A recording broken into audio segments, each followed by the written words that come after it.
Sagantaa har'aatiin tajaajilawwan bilbilaa ibsaa intarneetiif baankiin kan hin jirre Tigraay keessatti namoonni akkamiin jiraachaa jiru? አስተያየት የሰጡን ሰዎች እንደሚሉት ከሆነ akka namootni yaada kennan jedhanitti yoo ta'e baankiin cufaadha. Kanaaf maallaqnis salphaatti hin argamu. Jireenyi guutummaatti qoraanii fi cilee yookaan kasala irratti kan hundaa'edha jechuudha. Dhimma kanarratti mootummaan federaalaa baatii tokko darbe keessa birriin miliyoona 59 ol Tigraayitti ergamuu himeera itti deebina. Koomishiniin mirgoota namoomaa Itoophiyaa Wallagga Bahaa Kiiramuutti namoonni nagaa ajjeefaman jechuu fi dhimmicha irratti ibsa waraanni bilisummaa Oromoo baases ni dhageessu. Oduu gaggabaaboo addunyaaf odeessaalee biraallee harkaan qabaa an beekaa Toomaati.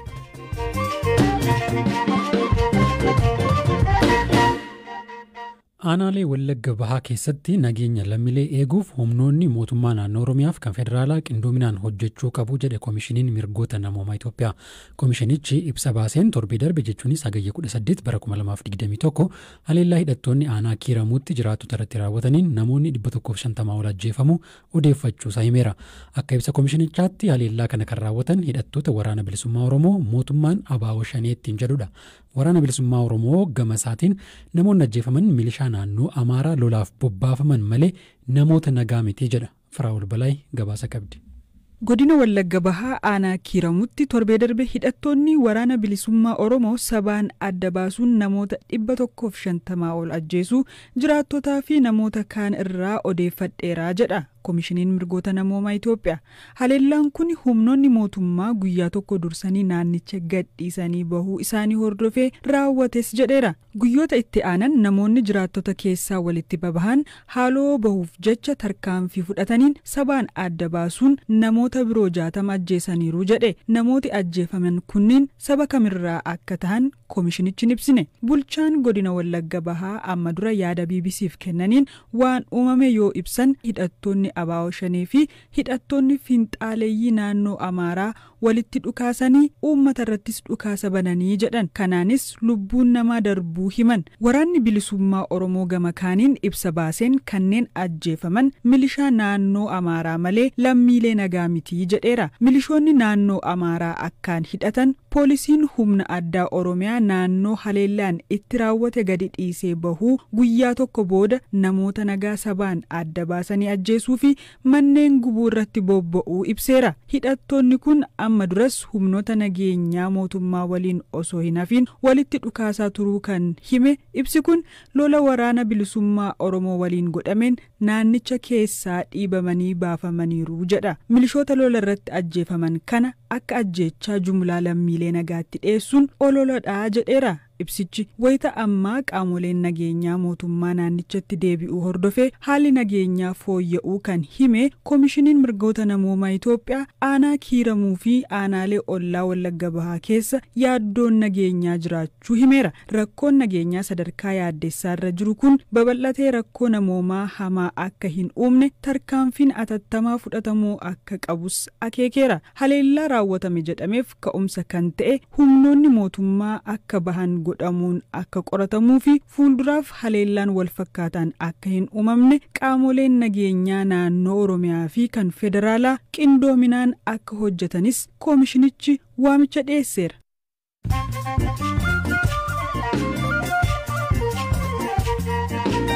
Radio BBC Afaan Oromoo dhaggeeffataa jirtu kanumaanan oduu gaggabaabootti ce'a. Humnootiin TPLF naannolee Amaaraa fi Affaar keessatti haleellaa raawwataniin lakkoofsi namoota buqqaanii 500 darbu dubbiimtuun waajjira ministeera muummee Billanee Siyyum himan. Haa ta'u malee deeggarsi lammiilee naannoo Affaarii fi Amaaraa keessatti miidhamaniif kennamaa jiru gahaa akka hin taane himuun dhaabbileen gargaarsaa deeggarsa akka taasisan guddisan waamicha dhiyeessaniiru. Ministeerri saayinsii fi barnoota olaanoo dhaabbata barnoota saayinsii fi aadaa UN UNESCO waliin ta'uun barnoota nagaa kennuufi jedhe. Barnooti kunis bara dhufurraa kaasee dhaabbilee barnoota olaanoo filataman 6 keessatti kennama. Kunis dhaabbilee barnootaa keessatti nagaan dhabamuu furuuf yaadamee ta'uu tajaajilli oduu Itoophiyaa gabaaseera. Afgaanistaan naannoo buufata xiyyaaraa Kaabulitti dho'insa mudateen namoonni 13 yoo du'an namoonni 60 miidhamanii gara hospitaalaa geeffamanii yaalamaa akka jiran Taalibaan mirkaneesse. Loltoonni galaanarraa Ameerikaa 4 haleellaa kanaan ajjeefamaniiru. Xiinxaltoonni siyaasaa dho'insa kana kan raawwate garee hidhattoota IS ta'uu himu. Daandiin xiyyaara Ameerikaa keessa jiran keessa sadaffaarra akka jiru daandiin xiyyaara Deeltaa hojjettoota isaa talaallii COVID-19 fudhanne ji'aan $200 adabuuf akka jiru beeksise. Hojjettoota talaallii marsaa lamaanuu fudhatanii vaayirasichaan qabaman qofaaf kaffaltii wal'aansa fayyaa akka kennullee ibseera. Oduuleen gaggabaaboo sanuma kana.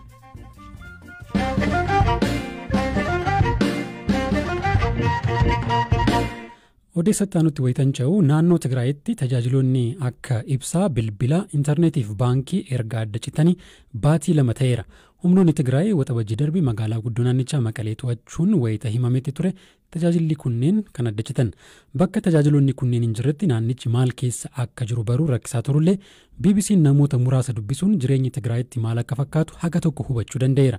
Namoota kana ka dubbiste waayilakoo BBC Tigirinya Haannaa Zaraasiyoon waliin turtii gabaabaa godheen ture. Gaaffiin koo jalqabaa bakka bilbilaaf intarneetiin hin jirretti akkamiin namoota kana dubbisuu dandeesse ka jedhu ture. እኔ ያናገርኳቸው ሰዎች በሁለት መንገድ ነው ያገኘኋቸው አንዳንዶቹ አኒ ናሞታን ዱብሴ ከራ ለማኒን አርገደ ገሪን ኢሳኒ መቀሌራ ኪሎሜትር 30 ፈጋቴ ከን አርገምቱ በከዳንጋ አፋር ረጅርቱ ሚላዛት ጀደምቱ ኔትወርኪን ናኖ አፋር ዋን ሆጀቱ bilbilu ወይታ አች ደመን አርገደን ዱብሴ ገሪን ኢሳኒ አሞ ከራ ሆጀቶ ተዳብሌ ኢድል አዱኛ ቶኮ ቶኮ መቀሌ ኬሰ ጅረኒ ጋፊኮ ኤርጌን ሆጀቶኒ ኩን ናሞታኑፍ ጋፈታኒ ገራ ዋጅራሳኒ ዮዴቤን intarneetii waan qabaniif deebii isaanii nuuf ergan haala kanaanin haga tokko maaltu ta'aa jira kan jedhu hubachuuf kanin yaale waan namoota nuti dubbisne kun nutti himan kana garuu bilbilis ta'e intarneetiin guutummaatti waan hin jirreef bifa walaba ta'een mirkaneeffachuu hin dandeenye. ኢንፎርሜሽን በኢንዲፔንደንት በሆነ ወይ ማረጋገጥ ግን አልቻልንም ማለት ነው። አየ ሜ namoonni dubbifti maal sitti man jireenyi maal fakkaata maal nyaachaa jiru akkamiin jiraatu Maqalee keessa jireenyi maal fakkaata አስተያየት የሰጡን ሰዎች እንደሚሉት ከሆነ akka namootni yaada kennan jedhanitti yoo ta'e baankiin cufaadha haa ta'u malee namoonni baankii keessaa maallaqa qaban dabtara isaanii qabatanii dhaqanii ji'atti birrii 2,000 baafachuu danda'u maallaqni haaraan siif ergamu garuu siistama irratti waan hin mul'isneef fudhachuu hin dandeessu kanaaf namootni muraasni maallaqa ni argatu firaa fi maatiif waliif qoodanii jiraatu hojiin hin jiru keessaa'u hojiileen humna elektirikii fi intarneetii barbaadan guutummaatti hin jiran kanaaf maallaqnis salphaatti hin argamu jireenyi guutummaatti qoraanii fi cilee yookaan kasala irratti kan hundaa'edha jechuudha kanaafis gatiin qoraanii fi kasalaa dabaleera daballiin gatiin guddaan kan mul'ate garuu zayita nyaataa irratti jedhu litiriin tokko birrii 500tti gurguramaa jiraachuu natti maniiru manneen nyaataa darbee hojjetanis gatii dabalanii jiru gatiin nyaataa dabaluu fi birriin dhabamuun wal qabate namoonni wal gargaaraa akka jiran kan nutti himte dubartiin dubbisne tokko namootni waan nyaatan dhabanii rakkatan akka jiranis himti ittoo dhabanii namoonni buddeen gogaa nyaatan akka jiran buddeen walakkaa nyaatanii namoonni bulan akka jiran namni nyaata dhabee mana isaa keessatti du'ee argame oduu jedhu akka hin dhageenye sodaa qabaachuu himti namni dubbisne biroo Filimoon jedhamu sababa hanqinni nyaataa fi maallaqaa jiruuf magaalittii keessatti lakkoofsi namoota kadhatanii heddummachus nutti himeera ከተማዋ ላይ ብዙ የለማኝ ቁጥር እንዳለ ያነሳል egaa nyaataan alatti jireenya guyyuu keessatti namni wal qunnamuu qabaa akkanaan jettetti ibsaan hin jiru intarneetiin hin jiru bilbilli hin jiru namni akkamitti wal qunnamaa jira namoonni dubbiste maal sitti himan 5 ሰዎች ናቸው እንግዲህ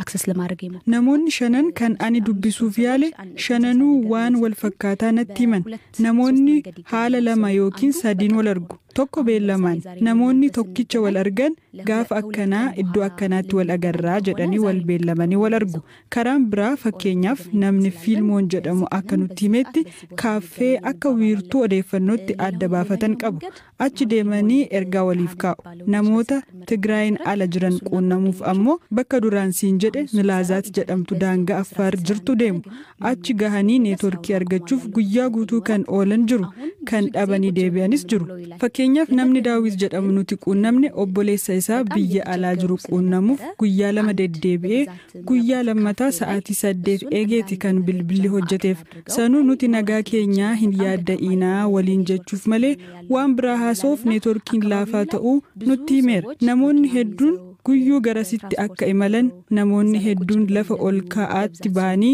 bilbila yaalaa akka oolanis nutti himeera ስልክ በመሞከር ምናምን እንደሚያሳልፍ ነግረውናል ማለት ነው Egaa kan manatti himteetti namni bilbilallee bilbilachuudhaaf magaala keessa bahuun hin jira. Magaala tokko gara magaala biraa deemuun hin jira. Magaaluma keessa immoo wal arguun hin jira. Namni akkamittiin olii gaddeema geejjibni maaltu jira magaala keessa akkamittiin socho'a namni? ከአንድ ቦታ ወደ አንድ ቦታ መንቀሳቀስ ይቻላል። አሁን bakka tokko bakka kaanitti socho'uun ni danda'ama. Sochiin sa'aatiin daangeffamee ture amma hin jiru. Rakkoon jiru kan geejibaati. Kun ammoo boba'aan waan hin jirreef. Yoo jiraates baay'ee qaaliidha. Litiriin tokko birrii 200 hanga 500tti gurgurama. Namootni bilbila bilbiluuf magaalaa bahan kanneen konkolaataa qabanii fi baankii keessaa maallaqa qabanidha. Namni kaan badaa hin socho'u. Ergaa yoo qabaate warra deemanitti ergata. Magaala keessa namni hedduun maallaqa waan hin qabneef geejiban fayyadamu. Geejibnis sababa boba'aan hin jirreef akka garaa miti. Taaksii fi baajaajiin hedduun dhaabbatanii mul'atu. Namoonni Aksuum, Shiree, Addigiraat gahanii deebi'an jiraachuu dhageenyeerra. Rakkoon nageenyaa hin jiru. Poolisii fi tiraafikiinis caasaan isaa waan diigameef hin jiru. Kanaaf namni hanga danda'e nageenya isaa eeggataadhuma jiraachaa jira jechuudha. የራሱን ደህንነት እየጠበቀ የሚኖርበት አጋጣሚ ነው ያለው ማለት ነው። Hanna odeessa isheetiif nan galateeffadha. Oduma akkanaan wal qabatuun naannoo Tigraay bulchaa akka jiru TPLF tajaajiloota kunneen adda kutuun uummata Tigraay jilbeeffachiisuuf yaalaa jira jechuun mootummaa federaalaa komata. Ammaan kana sababoota tajaajiloonni kunneen ugguramaniif Tigraay keessatti namoonni miliyoona tokkotti siqan fiixee beelaaf saaxilamuurra gahaniiru jedha TPLF. Hawaasni idil addunyaa ministeera muummee Abiyyi Ahmed uggura kana akka kaasu tarkaanfii qabatamaa fudhachuu dhabuu isaatiinis komateera. Mootummaan federaalaa gama kaaniin TPLF dhukaasa dhaabuu waan dideef tajaajiloota adda citan suphanii deebisuun rakkisaa ta'uu hima.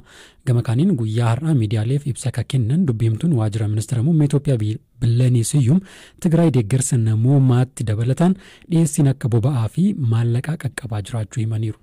As of yesterday, August 25, 2000. Hanga kaleessa hagayya 25 2021tti konkolaataawwan fe'umsaa 457 gara naannoo Tigraay bobbaafamanii jiru. Kana keessaa 318 achi gahuun isaanii mirkanaa'eera. Meeshaaleen nyaataa fi nyaata hin ta'in galteewwan hojii qonnaa fi boba'aan wantoota dhaabbilee 20 ta'an gargaarsa gochaa jiraniin gara naannichaa geeffamanidha. Adoolessa 14 fi hagayya 14 gidduutti birriin miliyoona 59 ol yookaan doolaara miliyoona 1 kan caalu dhaabbilee kanaan garasitti dabarfameera. Dhiyeessiiwwan qonnaa sanyii fi xaa'os itti fufee jira. Fertilizers included has also continued.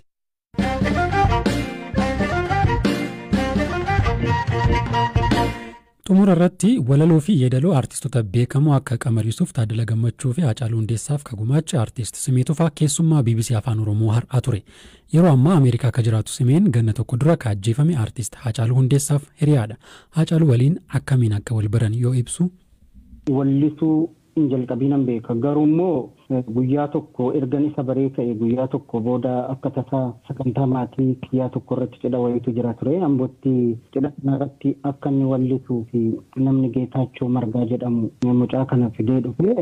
Mucaan sun akka ajaa'ibaatti wallisee waltajjii sana gubbaa jiru tuutti to'atee gaafan arguun namni kun akka nama guddaa ta'u akka abdii aartii Oromoo qofa ta'uun ta'in abdii Oromoo akka inni ta'u gaafa sanaan hubadhe. Mucaa kana faana caalatti hariiroo horanne tudhuma kanaan jirru inni jidduudhaan qabamee sababuma Oromummaa isaatiif gara Karchalleetti darbatamee achi waggaa san turee gaafa ba'u kallattumaan na bira dhufe. Gaafa na bira dhufu sirboota 8 hojjetee dhufe. Sirboota warra akka dhiichisi fuullee kee birraan bariitee ganni bahee warra akka sanyii mootii warra akka baddeessaa lagaa kittuutti maamuranii jedhan kana ani itti dabalee albeema guutuu goonee albeemni sun milkaa'ee Hacaaluun wallisaa beekamaa ta'ee jechuudha. Kabajamtoota dhaggeeffattoota keenya guutummaa odeessa Simee Tufaa waahila koo Hamzaa Huseen wajjin taasisee fuula feesbuukii keenya BBC News Afaan Oromoo irraa argachuu dandeessu. Sagantaan keenya raadiyoo BBC Afaan Oromoo ka galgala kanaa kanuma bor sagantaa biraan walitti deebina. Horaa bulaa.